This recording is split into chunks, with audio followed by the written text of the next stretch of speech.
Welcome to What Matters, a podcast that looks inward at unique experiences, upward for divine direction, and outward at God's activity in the world.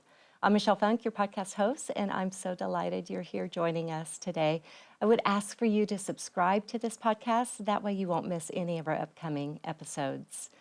Once again, you're in for a treat, and I am so excited to introduce you to Barbara Mahany, who is joining us from the Chicago area this morning over the technology of Zoom. And so we have this Zoom screen going on here, and yet I am so looking forward to the conversation that will unfold. Let me tell you just a tiny bit about Barbara.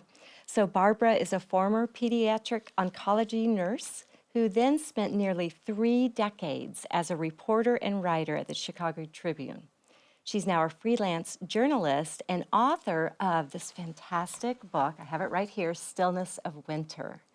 And this book, it's described as a collection of essays, meditations, prayers, recipes, field notes, and winter wonder lists, pointing to the sacred blessings of the season. I mean, that description alone caught me right away.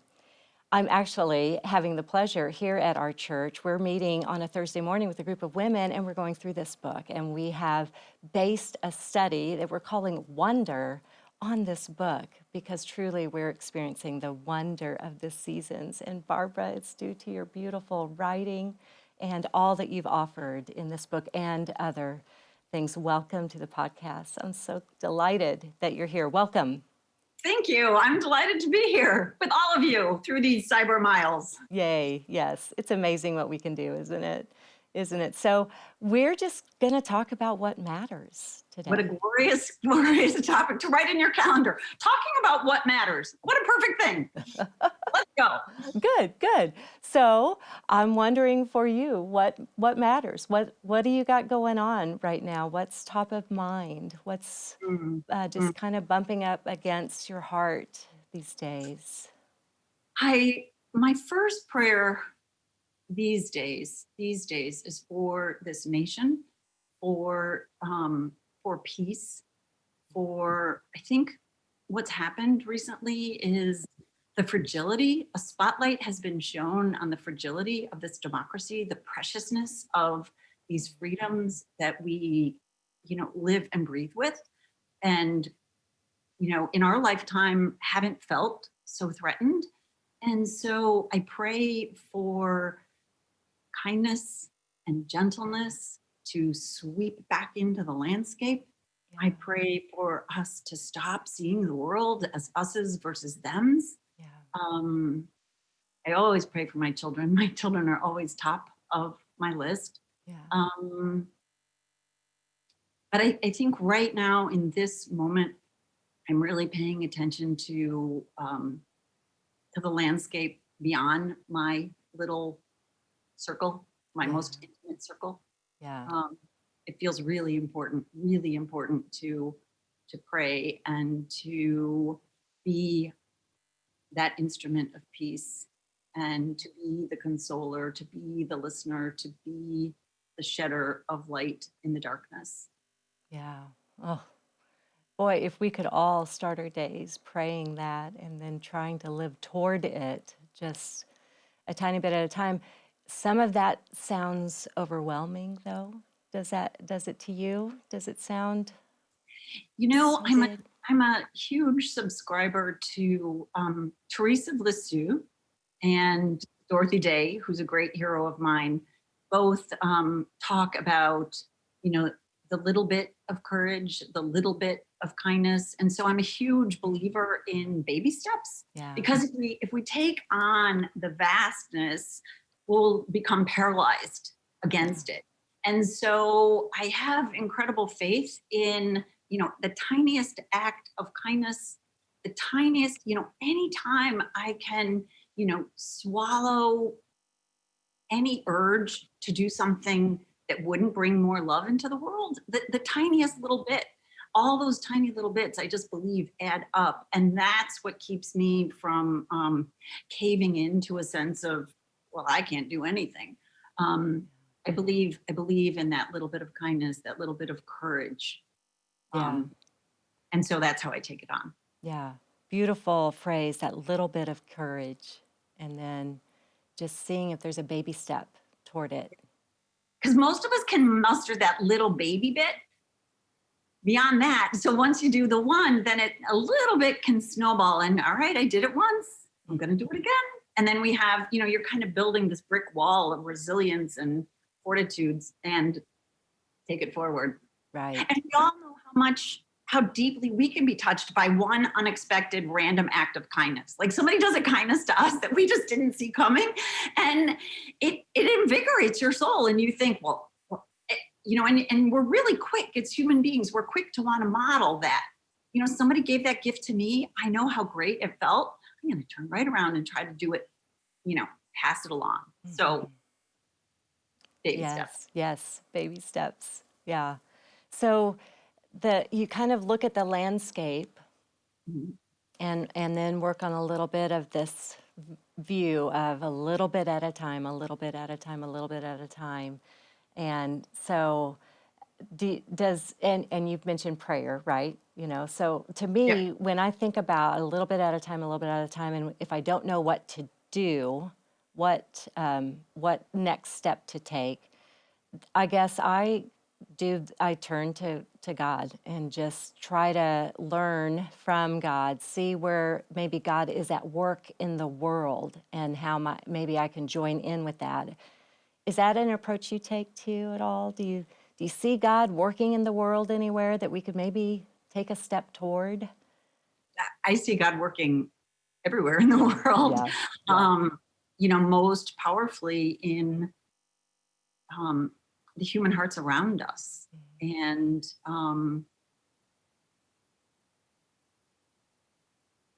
I think I feel the presence. I feel the presence of God all the time in the natural world that surrounds me. I'm writing another book right now about the book of nature. And it's this great ancient theology that, God's first book, God's first sacred revelation was in creation. And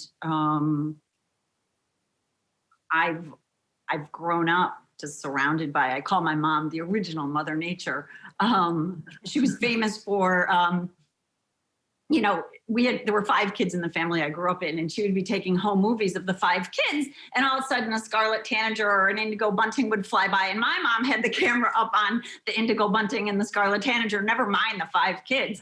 So I grew up with this, and I also grew up across the street from a great woods, and there were woods nearby that, we just romped in as little kids.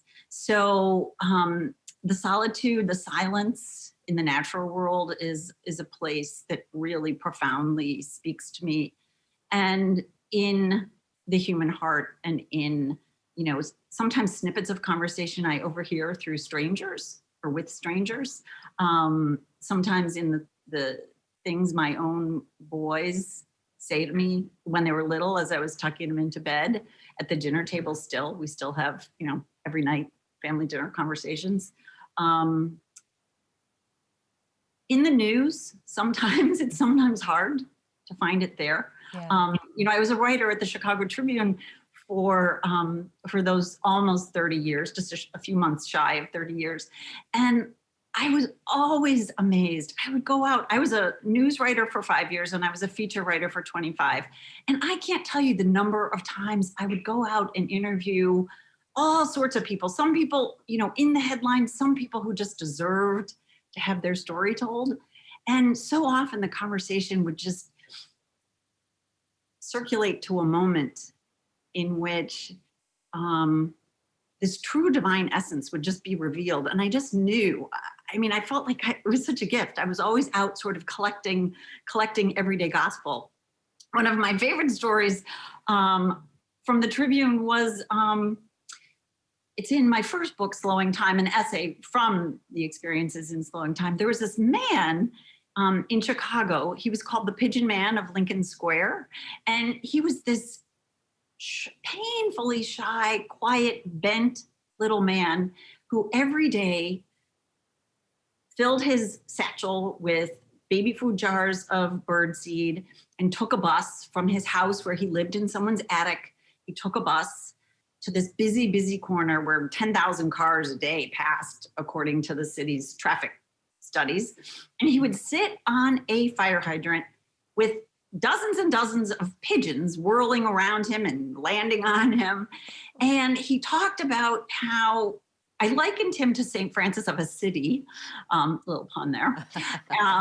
And he talked to me about how it was so important to him to sit on that fire hydrant with his hands in, the veneration pose and the pigeons landing on them, because he said he was trying to advertise to the world that to be gentle and to be kind matters. So one thing, your question was, how do you see God working in the world? And my answer is, it was such a gift as a journalist, and it was before that such a gift as a pediatric oncology nurse, to encounter people and to ask questions and listen for their stories and allow their stories to unfurl in a way that the presence of God in their lives was so profound. And it was my gift to be able to capture that in words and to put it on the front page of the Chicago Tribune newspaper. And people would read those stories. And so there is a pigeon man, a man who sits on a fire hydrant, who is witnessing just an incredibly profound gospel message from his fire hydrant on the sidewalk of Western Avenue. So it has been my honor and my privilege as a journalist to crisscross the country, finding the stories of those people in whose lives God moves, and in my own home with, just the stories that unfold here in this old house. Yes. Yeah. Oh, what an amazing story. And the fact that he was willing to share it with you. I mean, what an honor that must have been. It took some time. He was really shy. Yeah. So I just, part of being a journalist and the kind of journalist I was, just to be gentle and to be quiet and to allow trust to be built. Yeah. And so, he was so proud. He took me to his attic apartment and showed me his meticulous method of washing his baby food jars. And he had this little accounting book, and he wrote down every dollar spent on loaves of bread and birdseed, and every dollar he made, and his little, people would drop a dollar bill or whatever. Anyway, it was adorable. It was a story I loved. And there were many, many like that, but right. That was one. Yeah. Yeah. Oh, and you write a little bit, when you talked about the natural world, you write about this quite a lot, actually. And so you must live in a place where you can go outdoors and you can see things. I do, but I after months and months of reading and research, I actually made myself sit down yesterday and start writing the new book, like the first pages, which is always terrifying. And what I write is, I live in the middle of the heartland. Like, there's no drama around me. There is Lake Michigan. Lake Michigan is close enough, and Lake Michigan deserves its capital letters as one of the Great Lakes. But, I'm not in the mountains. I'm not in the desert. I don't have like gorges or chasms or anything. I just live, I can just walk out my back door and walk through the backyard and, towards the alley to take the trash out. But, the night sky awaits. And one of my favorite prayerful postures is just feeling small against the vastness of the star-stitched sky. Or in the morning, I love to get up really early. Sorry, I'm kind of a crazy early morning person. And, walking outside before the dawn, I pretend I live on a farm, and I take my old coffee can of birdseed out to feed my birds. My birds are my flocks. That's it. I don't have a cow. I don't have chickens. Darn it. I have sparrows, cardinals, and blue jays. And I pretend I'm the farmer girl, and I just go out with my bucket. And and it's just such a breathtakingly prayerful space and time. And, to bathe the beginning of the day in that prayerfulness that's cloaked in heaven's dome, it just breaks me out in goosebumps. It's a matter of paying attention, isn't it? Absolutely. Yeah. The spiritual practice of paying attention. Yes. Yeah. And I feel grateful, I was a nurse. As a nurse, I went to school to learn, with nurses, you know, everything you're paying attention to is critical. So it could be a matter of life and death. I was, um, my first, or when I was at Children's Memorial in Chicago, I was taking care of children with school age and adolescent children with chronic and terminal illnesses. So cystic fibrosis and hemophilia and sickle cell and early organ transplants, and of course, lots and lots of cancer. Um, and, so I was schooled to pay close attention, to catch the glimmer in someone's eye, to, gauge the intensity of the blue around a little girl's mouth, because that was an indicator of, whether or not she was getting enough oxygen with her cystic fibrosis. And then as a journalist, that schooling in paying critical attention just, was sharpened again and again and again. And it's become for me very much a spiritual practice.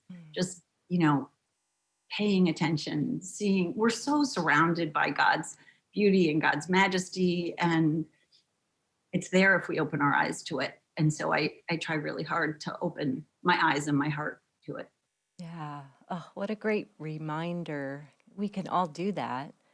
And yet Right. the cacophony of everything else, I admit sometimes that's where my focus seems to land. And so just It becomes a blur, right? yeah, There's so much noise in this world. You have to kind of counterculturally um, lift yourself, carve out spaces of time in which you can, first just quiet it all down, and then,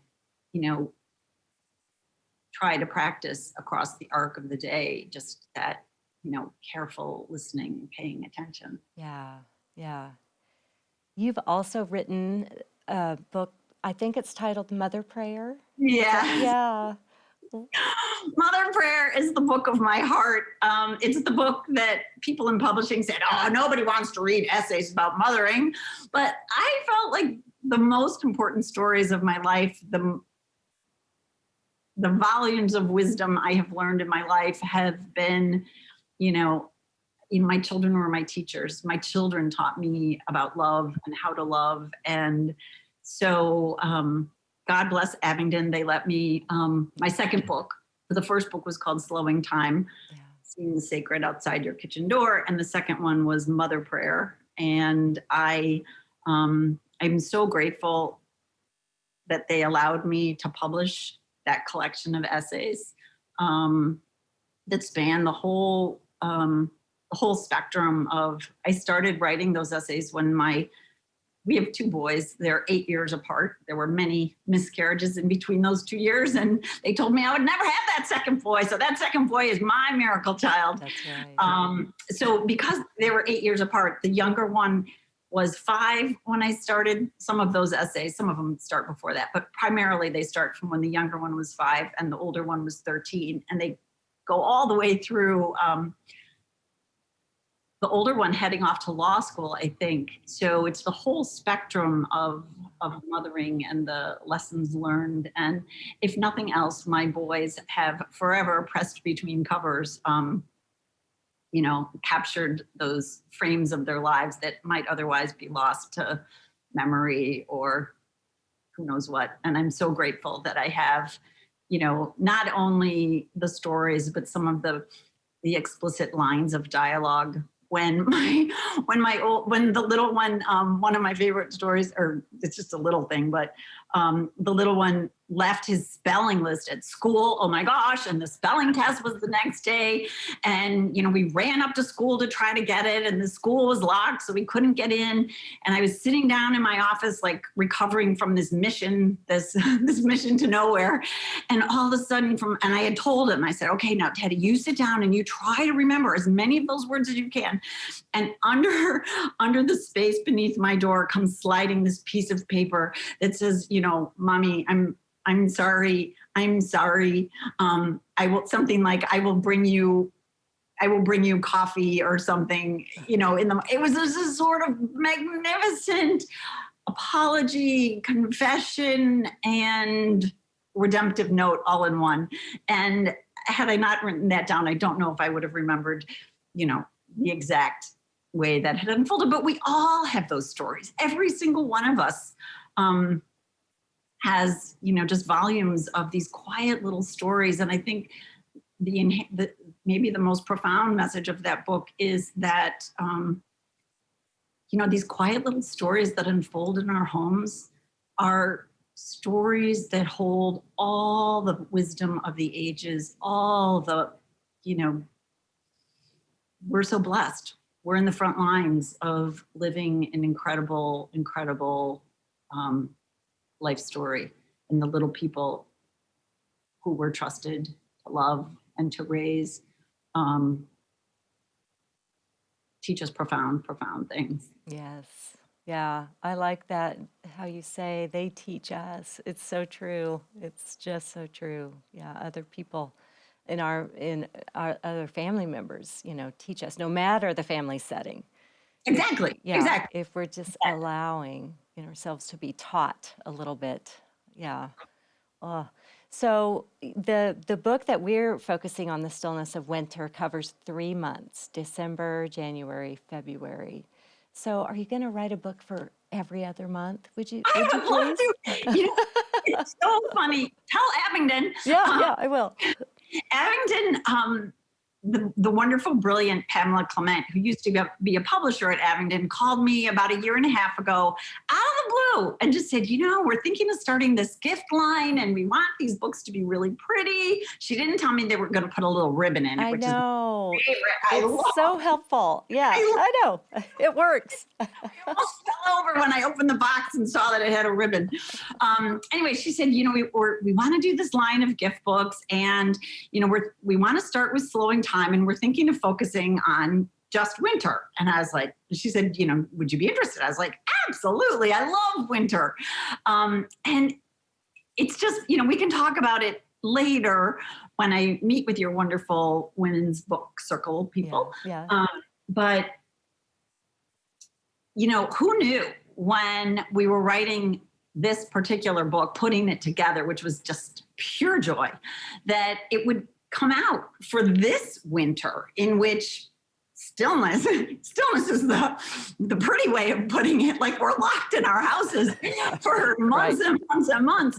And, as I've said, I didn't intend to write a survival guide to surviving a pandemic winter, but the whole point of it in any winter, whether it's a COVID winter or any winter, is, just each of these. I'm born in January, so I love these winter months. I love the stillness of this season. I love, and each of the months. December has its own particular, psychology of the soul.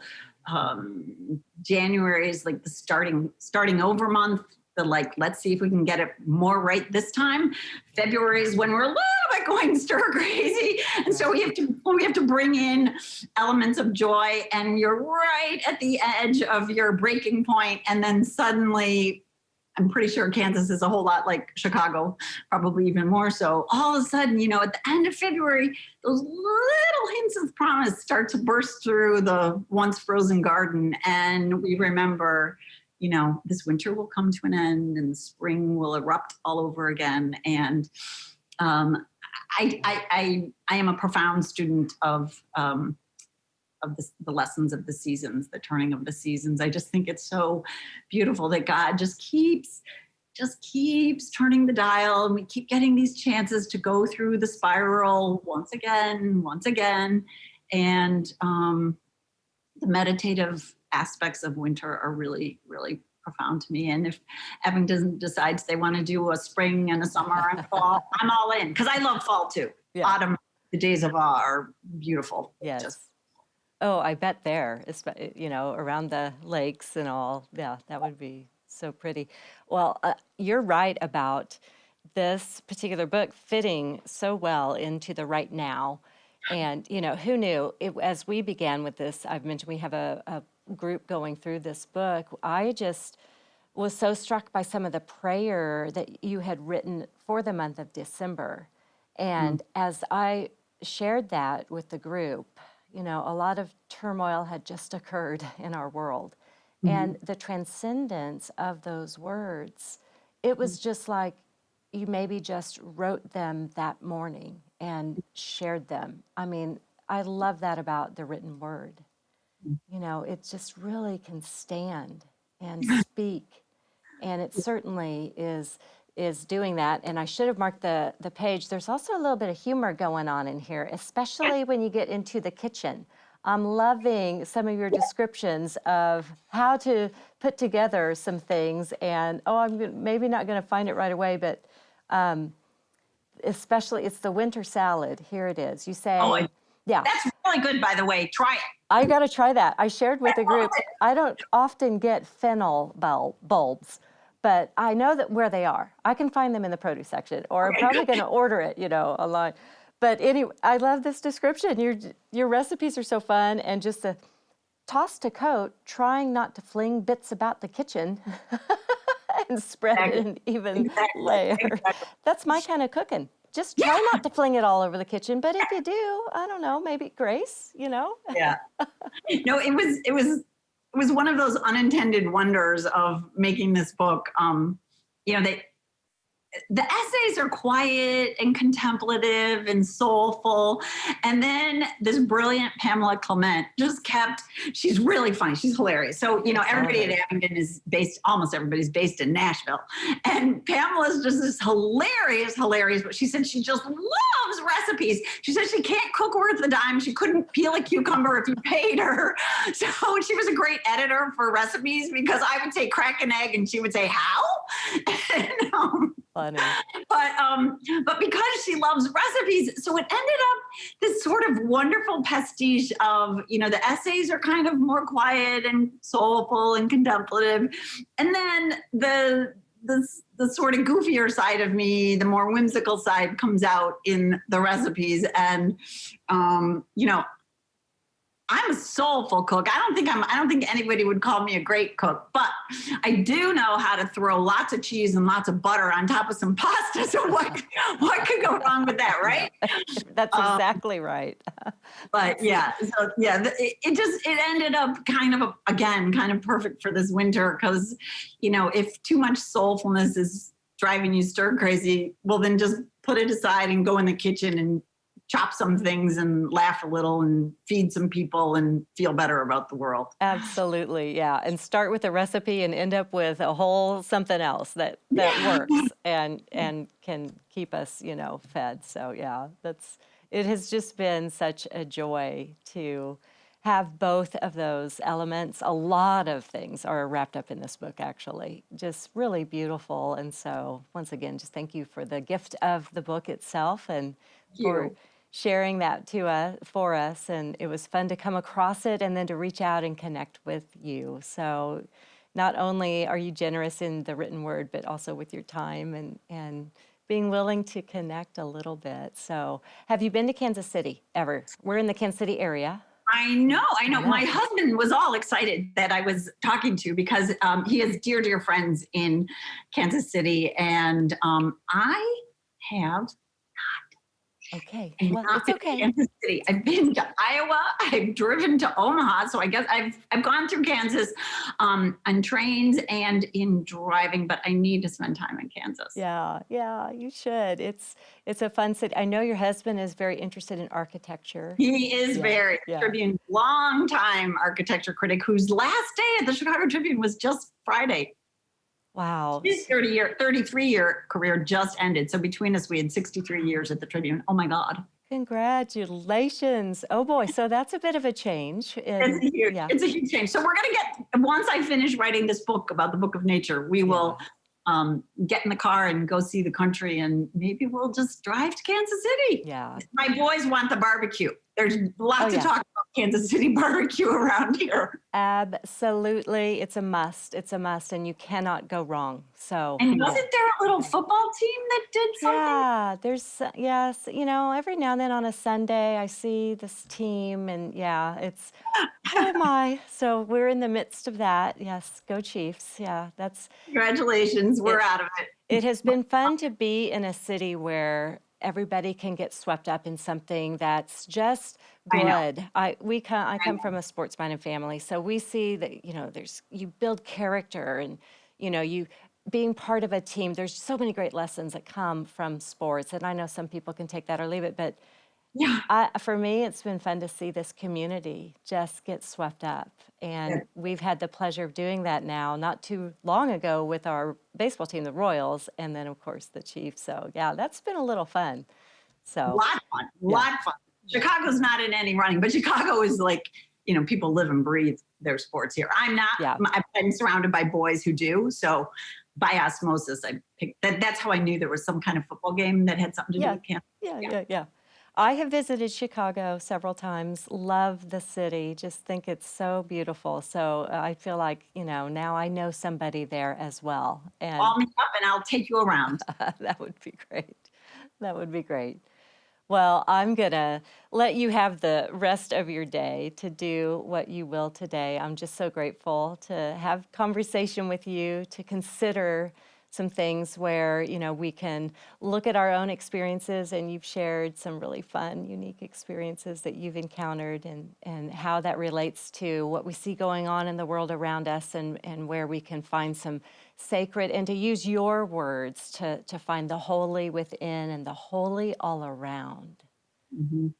Mhm. Is really Amen. beautiful. Yeah. So thank you for your words. Thank you. Thank you. Thank all of you. The ones I can't see, the ones who will hear this. Bless you all. Blessings to you, Barbara. Thank All right. you. Thank Take care, you. Michelle. I'm going to close this up. You stay put for just a second, and I'm just going to say thank you to everybody for being a part of this podcast. And that's what matters, as far as the stillness of winter, as far as having a little bit of courage. I had to look at my note because I love that saying. And then just paying attention to all around us and seeing God in it. So I hope that that's an encouragement for all of us. That's the What Matters podcast. Be sure to subscribe. Join us anytime. We're so glad you joined us. And we'll see you next time.